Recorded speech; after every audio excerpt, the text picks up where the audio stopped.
Hello friends, இன்றைக்கி நம்ம பார்க்க போகிறது ஜாப்பனீஸ் அனிமி சீரிஸான classroom of elite season 2 episode 12 தான் இன்னைக்குள்ள வீடியோவில் பார்க்க போகிறோம். உங்களுக்கு இந்த வீடியோ பிடிச்சிருந்தது அப்படின்னா லைக் பண்ணிட்டு அப்படி மறக்காமல் நம்ம சேனலை சப்ஸ்கிரைப் பண்ணிருங்க. இந்த எபிசோட் எனக்கு மட்டும் கிடையாது, எல்லாருக்குமே ரொம்பவுமே ஃபேவரட்டான எபிசோட் அப்படின்னே சொல்லலாம். அந்த லெவலுக்கு சூப்பராக இருக்கும். நானும் என்னோட பெஸ்ட்டை ட்ரை பண்ணி அந்த லெவலுக்கு சூப்பராக எக்ஸ்பிளைன் பண்ண ட்ரை பண்ணுறேன். சரி வாங்க நம்ம வளவலான்னு பேசாமல் இன்னைக்குள்ள கதைக்குள்ளே போகலாம். இன்னைக்கு நம்ம பார்க்க போகிறது classroom of elite season 2 episode 12. எதுக்காக இவ்வளோ தூரம் கஷ்டப்படுற காராஜாவா? உன்னை யாராச்சும் வந்து காப்பாற்றுவாங்கன்னு எதிர்பார்க்குறியா? நீ அவனுக்கு இதுக்கப்புறம் யூஸ்ஃபுல் கிடையாது, ஸோ உன்னை யாரும் வந்து காப்பாற்ற மாட்டாங்க அப்படின்னு ரியோவன் சொல்கிறான்.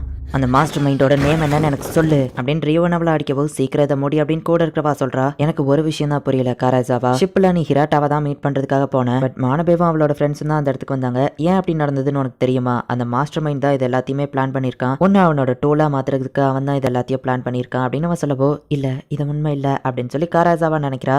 இதுக்கப்புறம் நீ அவனுக்கு பிரோஜனம் இல்ல, சோ அவன் உன்னை தூக்கி தூர போட்டுட்டான். நீ சொல்ல வேண்டியதெல்லாம் ஒன்னு தான் ரியோவன் சொல்லவும், அவன் நேம் தானே அப்படின்னு அவ கேட்கறா. ஆமா அதே தான், அவன் பேரை மட்டும் சொல்லிடு, நீ இங்க இருந்து வெளியே போயிடலாம். ஆனா நீ மட்டும் சொல்லலன்னு வச்சுக்கோயே, நான் இன்னும் உன்னை போட்டு டார்ச்சர் பண்ணுவேன், நீ கண்டிப்பா சித்திரவதையை அனுபவிப்ப அப்படின்னு ரியோவன் சொல்றான். நான் அவனோட பேரை சொல்லிட்டா இங்க இருந்து போயிடலாம், ஆனா இந்த பிரச்சனை இது முடிஞ்சிருமா? இல்ல கண்டிப்பா முடியாது. அவனோட பேரு அப்படின்னு அவ சொல்ல போறோம். அப்படிதான், ஒழுங்கு மரியாதையா சொல்லிடு அப்படின்னு அவன் சொல்றான். எனக்கு இருக்கிற சேஃப் ஸ்பாட் இல்லாம தான் போகும். ஒருவேளை நான் நேம சொன்னாலுமே நான் கஷ்டத்தை தான் அனுபவிக்க போறேன் அப்படின்னு அவ யோசிச்சுட்டு, என்னாலும் சரி நான் அவன் பேரை சொல்ல மாட்டேன் அப்படின்னு அவ சொல்றா. எனக்கு ஒண்ணுதான் புரியல, எதுக்காக நீ அவனுக்கு இவ்வளவு தூரம் லாயல்ட்டியா இருக்கு அப்படின்னு ரியோவன் கேட்கறான். அதுதான் எனக்கும் தெரியல, ஆனா அவனுக்கு துரோகம் பண்ணக்கூடாதுன்னு என் மனசு சொல்லுது அப்படின்னு காராஜாவா ஆளறா. நீ அவனுக்கு லாயல்ட்டியா இருக்கிற, ஆனா கண்டிப்பா அவன் உன்னை காப்பாத்த வரமாட்டான். நான் உன்னை டெஸ்ட்ராய் பண்ண போறேன் காராஜாவா, உன் கதை முடிஞ்சுது அப்படின்னு ரியோவன் சொல்றான். என் லைஃப் ரொம்பவுமே மோசமா இருந்தது, பிரச்சனையை பார்த்து நான் ஓடிக்கிட்டே தான் இருந்தேன். ஆனா கியோட்டாக்கா என் லைஃப்ல வந்ததுக்கு அப்புறமா என் லைஃபை நான் என்ஜாய் பண்ண, என்னாலேயும் சில பிரயோஜனங்கள் இருந்தது. அது ரொம்பவே ஃபன்னா இருந்துச்சு. என்னானாலும் சரி நான் அவனுக்கு துரோகம் பண்ண மாட்டேன். இதுக்கப்புறம் நான் அவனுக்கு பிரயோஜனம் இல்லைன்னு எனக்கு தெரியும், எல்லாமே என்னோட தப்பு தான். ஆனா என் மனசுக்குள்ள அவன் எனக்கு ப்ராமிஸ் பண்ணபடியே என்னை ப்ரொடெக்ட் பண்றதுக்காக இங்க வந்து காப்பாத்தினா நல்லா இருக்கும்னு தோணுது அப்படின்னு அவ நினைக்கிறா. என்னாச்சா எனக்கு ஜெய் அப்படின்னு மற்றவங்க கேட்கவும், நேற்று நைட் நான் தூங்கல, எனக்கு தூக்கமாக வருது, ஸோ நான் போய் தூங்குறேன், நீங்கள் போய் என்ஜாய் பண்ணுங்க அப்படின்னு சொல்லி நம்ம ஹீரோ கிளம்பிடுதான். நம்ம ஹீரோட டீச்சர் நம்ம ஹீரோக்காக வெயிட் பண்ணிட்டு இருக்காங்க. எதுக்காக எமர்ஜென்சின்னு கூப்பிட்டா அப்படின்னு அவங்க கேட்கவும், ஒரு முக்கியமான விஷயம், இதை நீங்கள் தடுக்கலன்னா கிளாஸ் இதுக்கப்புறம் என்னானாலும் சரி கிளாஸ் டீம் முன்னேறி போக சான்ஸ் இல்லை அப்படின்னு நம்ம ஹீரோ சொல்லவும், சரி என்ன விஷயம் சொல்லு அப்படின்னு அவங்க கேட்குறாங்க. ரியோவன் காராஜாவை டார்கெட் பண்ணியிருக்கான். அவளோட ஸ்பிரிட்டை உடச்சு அவன் மட்டும் ஸ்கூலை விட்டு வெளியே போயிட்டானா கிளாஸ் டீம் முன்னேறாது அப்படின்னு நம்ம ஹீரோ சொல்கிறான். நான் அவளுக்கு ஹெல்ப் பண்ணணும்னு நினைக்கிறியா அப்படின்னு டீச்சர் கேட்கவும், அப்படி கேட்டால் நீங்கள் பண்ணுவீங்களா அப்படின்னு நம்ம ஹீரோ கேட்குறான். ஸ்டூடெண்ட்ஸ் விஷயத்தில் டீச்சர்ஸ் தலையிடக்கூடாது, ஸோ நீ ரொம்பவே எக்ஸ்பெக்ட் பண்ற அப்படின்னு அவங்க சொல்லவும், நான் அவங்களை இன்னும் ஹெல்ப் பண்ண சொல்லியே கேட்கலையே, இது எப்படி முடிய போதுன்னு உங்களுக்கு பார்க்க ஆசை இல்லையா அப்படின்னு நம்ம ஹீரோ அவங்களை கூட்டிட்டு போறான். மானபூகர் கிட்ட ஸ்டூடெண்ட் கவுன்சில் பிரசிடென்ட் இங்க என்ன பண்றான், ரியோவனையும் அவன் குரூப்பையும் இவன் தான் தடுக்க போறானா அப்படின்னு டீச்சர் கேட்கவும், கண்டிப்பா இல்ல, நான் இங்க வந்திருக்கிறது அந்த பிரச்சனை முடிந்ததுக்கு அப்புறம் உள்ள விஷயத்தை ஹேண்டில் பண்ண அப்படின்னு அவன் சொல்றான். இப்போ உங்களுக்கே நல்லா தெரிஞ்சிருக்கும், கிளாஸ் சி தான் அந்த ஃபைட்டை ஸ்டார்ட் பண்ணிருக்காங்க, ஸோ ஸ்கூல் இதுல இன்வால்வ் ஆனா விட்னஸா நீங்க தான் இருக்கீங்க அப்படின்னு அவன் சொல்லவும், ப்ராமிஸை மறந்துடாதன் மானபூ சொல்றான். கண்டிப்பா உன் சிஸ்டரை ஸ்டூடெண்ட் கவுன்சில ஜாயின் பண்ண வைக்க அப்படின்னு நம்ம ஹீரோ இப்ப கிளம்பவும், ஹே ஆயன கொஞ்சம் நீ என்னதான் பண்ண போறான்னு டீச்சர் கேட்கவும், இதை நான் எதிர்பார்க்கல, ரியோவனை அவனே தனியா ஹேண்டில் பண்ணலான்னு முடிவு பண்ணிட்டான் அப்படின்னு சொல்லி மானபூ சொல்றான். இப்போ நம்ம ஹீரோ அந்த ஜிம்முக்கு போயிட்டு இருக்கான். வெளியே செக்யூரிட்டி மாதிரி ஆல்பர்ட் நின்றுட்டு இருக்கோம். நம்ம ஹீரோவை பார்த்துட்டு ரியோவனுக்கு கால் பண்ண போறான். வெயிட் பண்ணு, நீங்க எதிர்பார்த்துட்டு இருக்கிற ஆள் நான் தான் அப்படின்னு நம்ம ஹீரோ சொல்ல போய் இப்போ அவனை உள்ள கூட்டிட்டு போறான். நான் அவனை டெஸ்ட்ராய் பண்ண போறேன் அப்படின்னு ரியோவன் சொல்லும்போது, ப்ராமிஸ் பண்ணபடியே அவன் என்ன ப்ரொடெக்ட் பண்றதுக்காக இங்க வந்தா நல்லா இருக்கும் அப்படின்னு சொல்லி காராஜாவா நினைச்சிருப்பா. அதே சேம் டைமிங்ல தான் இப்போ நம்ம ஹீரோ உள்ள வரான். அயனகோஜி நீங்க என்ன பண்ற அப்படின்னு மத்தவங்க ஆச்சரியப்படுதாங்க. கியோட்டாக்கா நீ எனக்காக வந்துட்டியா அப்படின்னு சொல்லி காராஜாவா ஹாப்பி ஆவரா. இங்க எதிர்பார்த்துட்டு இருந்த ஆள் நான் தான் அப்படின்னு நம்ம ஹீரோ சொல்லவும், என்னது நீ தான் மாஸ்டர் மைண்டா, அதுக்கு வாய்ப்பே இல்லை அப்படின்னு சொல்லி எல்லாரும் சிரிக்கிறாங்க. காராஜாவா என்ன காப்பாத்த சொல்லி மெசேஜ் அனுப்பியிருக்கா, நீங்க தேடுற மாஸ்டர் மைண்ட் நான் தான். காராஜாவை நான் ப்ரொடெக்ட் பண்ணுவேன் ப்ராமிஸ் பண்ணியிருக்கேன், நான் அவளை அங்க ப்ரொடெக்ட் பண்றதுக்காக தான் வந்திருக்கேன் அப்படின்னு நம்ம ஹீரோ சொல்லவும், என்னது காமெடி பண்ணாத, நீ மாஸ்டர் மைண்டா இருக்க வாய்ப்பே இல்லை, ஐலாண்ட்ல கூட நீ எதுவுமே அப்படின்னு சொல்ல வரதுக்குள்ள நீ வச்சிருந்த கேமரா டேமேஜ் ஆயிடுச்சு, அது எப்படி ஆச்சுன்னு தெரியுமா, நான் தான் அதுல தண்ணி ஊத்தி அதை டெஸ்ட்ராய் பண்ணேன், மழை பெஞ்சதுனால டெஸ்ட்ராய் ஆயிடுச்சு, நீயா நினைச்சுக்கிட்ட அப்படின்னு நம்ம ஹீரோ சொல்றான். இவ கண்ணில் இருந்த பயம் போயிடுச்சு அப்படின்னா உண்மையிலேயே இவன் தான் மாஸ்டர் மைண்டா அப்படின்னு ரியோவன் பாக்குறான். நீ புத்திசாலித்தனமா ஏதாச்சும் பண்ணுவேன்னு நினைச்சா இப்படி டைரக்டா வந்து மாட்டிக்கிடுவேன்னு எதிர்பார்க்கல, நீ புத்திசாலித்தனமா இவளை சாக்ரிஃபைஸ் பண்ணிருக்கணும், இந்த இடத்துக்கு வந்திருக்க கூடாது அப்படின்னு ரியோவன் சொல்றான். நான் அவளுக்கு ப்ரொடெக்ட் பண்ணுவேன்னு ப்ராமிஸ் பண்ணிருக்கேன், சோ அவளை இங்கிருந்து கூட்டிட்டு போக தான் வந்திருக்கேன் அப்படின்னு நம்ம ஹீரோ சொல்லவும், வயலன்ஸுக்கு முன்னாடி எவ்வளவு பெரிய புத்திசாலியா இருந்தாலும் ஒன்னும் பண்ண முடியாது அப்படின்னு ரியோவன் சொல்லவும், நீ பேச்சுவார்த்தை நடத்துவேன்னு நான் நம்பி இந்த இடத்துக்கு வரல அப்படின்னு நம்ம ஹீரோ சொல்றான். சோ இப்போ எல்லாருமே ஃபைட்டுக்கு ரெடி ஆகுறாங்க, ப்ளீஸ் அவனை விட்டுருன்னு சொல்லவோ, காராஜாவா ஒரு கிக் ஓடுறான். வயலன்ஸோட பவருக்கு முன்னாடி எந்த ஒரு பவருமே சிறந்ததில்லை அப்படின்னு சொல்லி ரியோவன் சொல்றான். நீ எல்லாத்தையும் தப்பா புரிஞ்சுக்கிட்டு இருக்கான்னு நினைக்கிறேன், 4 பேர் தான் இருக்கீங்க அப்படின்னு நம்ம ஹீரோ கேட்கறான். ஓ எங்களை அடிச்சிடலான்னு வர நீ நினைக்கிறியா அப்படின்னு ரியோவன் சொல்லவும், 4 பேர் உனக்கு பத்தாது அப்படின்னு நம்ம ஹீரோ சொல்றான். ஈச்சிசாக்கி அப்படின்னு ரியோவன் சொல்லவும், ஹேய் இது ஒன்னும் பர்சனலா எடுத்துக்காத அப்படின்னு அவன் அடிக்க போறான். நம்ம ஹீரோ அசால்ட்டா அவனை அடிக்கிறான். அந்த ஆல்பர்ட் ஃபைட் நம்ம ஹீரோ கூட ஃபைட் பண்றான்.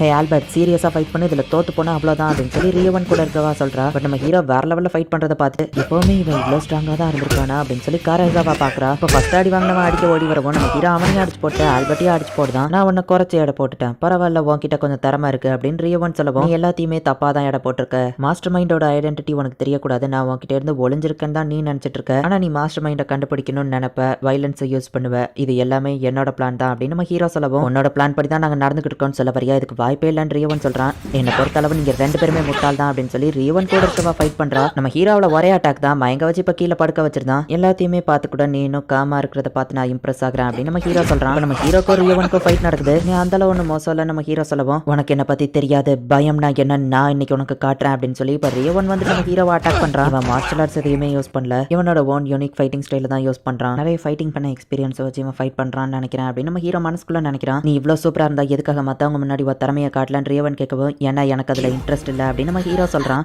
என்னாலும் சரி நான் உன்னை இன்னைக்கு சும்மா விட மாட்டேன் அப்படின்னு ரியவன் நம்ம ஹீரோ சங்க நடிக்கவும், நம்ம ஹீரோ அசால்ட்டா அவனை அடிச்சு போடுறான். உன்னால வின் பண்ண முடியும்னு நினைக்கிறேன் நம்ம ஹீரோ கேட்கவும், தோக்குறது என் அகராதிலேயே கிடையாது அப்படின்னு நம்ம சொல்லவும், அப்படின்னா இன்னைக்கு தோத்துக்கிட கத்துக்கோ அப்படின்னு நம்ம ஹீரோ சொல்றான். இதை இன்னைக்கு நாள் ஃபுல்லா நான் பண்ணிட்டே இருப்பேன், ஒருவேளை இன்னைக்கு நீ ஜெயிச்சிருக்கலாம், ஆனா நாளைக்கு நாளா கழிச்சு இப்படியே டெய்லியும் ஒன்னு நான் டார்கெட் பண்ணுவேன், உனக்கு பயம் நான் என்னன்னு காமிக்கிறேன் அப்படின்னு ரியவன் சொல்லவும், அப்படின்னா தோத்து போறத பார்த்தா எனக்கு பயம் இல்லை அப்படின்னா அப்படின்னு நம்ம ஹீரோ கேட்கறான். ஆமா நான் எதுக்காக பயப்படணும், ஏன்னா நான் பிறந்ததுல இருந்தே எனக்கு பயம்னா என்னன்னு தெரியாது அப்படின்னு ரியவன் சொல்றான். சின்ன வயசுல ஒரு பாம்பை வந்துட்டு தலையை நசுக்கி ரியவன் கொண்டிருக்கான் அப்படிங்கறத நமக்கு பிளாஷ்பேக்கா காமிக்கிறாங்க. சின்ன வயசுல இருந்தே எனக்கு பயம் கிடையாது, நான் வயலன்ஸை தான் யூஸ் பண்ணுவேன், இன்னைக்கு உனக்கு பயம்னா நான் என்னன்னு காட்டுறேன் அப்படின்னு ரியவன் சொல்லவும், நீ சொல்ற அந்த பயத்தை தான் நானும் எக்ஸ்பீரியன்ஸ் பண்ண ட்ரை பண்ணிட்டு இருக்கேன் அப்படின்னு நம்ம ஹீரோ சொல்றான். நம்ம ஹீரோ அடி வாங்குறத பார்த்துட்டு ஹீரோக்கு எதுவும் ஆயிருமா அப்படின்னு சொல்லி காரேசாவா கொஞ்சம் பயப்படுறா. ஆனா எனக்கு எந்த ஒரு எமோஷனுமே கிடையாது அப்படின்னு நம்ம ஹீரோ சொல்றான். அப்படியே அதையும் பாத்திரலாம் அப்படின்னு சொல்லி அவன் அடிக்க வரவும் நம்ம ஹீரோ அசால்ட்டா அவனை அடிச்சு போடுதான். உண்மையிலேயே நீ ஏதோ கொஞ்சம் ஸ்பெஷலா தான் இருக்கிற, நீ இவ்வளவு சூப்பரா இருந்துமே கூட எதுக்காக அந்த குப்பை மாதிரி இருக்கிற கிளாஸ் டீல இருக்குன்னு எனக்கு புரியல அப்படின்னு அவன் சொல்லவும், நீ சொல்ற மாதிரி நான் கிளாஸ் டீயை ஒரு நாள் யோசிச்சு பார்த்ததில்ல அப்படின்னு நம்ம ஹீரோ சொல்றான்.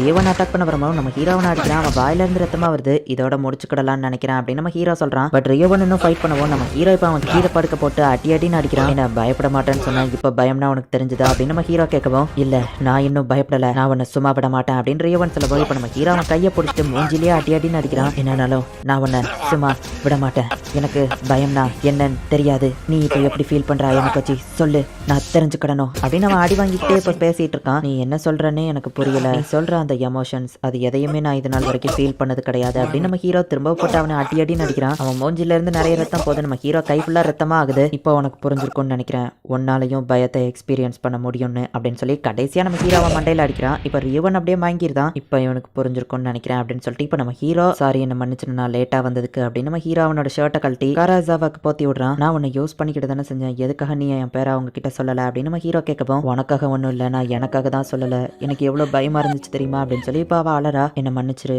எல்லாரும் உன்னை புள்ளி பண்ணுது உன்னோட விதி நீ நினைச்சிட்டு இருந்த, ஆனா இந்த தடவை நீ எனக்கு ஹெல்ப் பண்ணதுனால தான் இப்படி ஆச்சு, நீ என்ன மன்னிக்கணும்னு நான் எதிர்பார்க்கல, ஆனா ஒரு விஷயம் மட்டும் புரிஞ்சுக்கோ, இன்னைக்கு மாதிரியே நான் உனக்கு ப்ராமிஸ் பண்ண மாதிரி உனக்கு என்னாலும் சரி உன்னை வந்து ப்ரொடெக்ட் பண்ணுவேன் அப்படின்னு நம்ம ஹீரோ சொல்லவும், கண்டிப்பா அப்படின்னு சொல்லி காராசாவா கொஞ்சம் கண்ணீர் படிக்கிறா.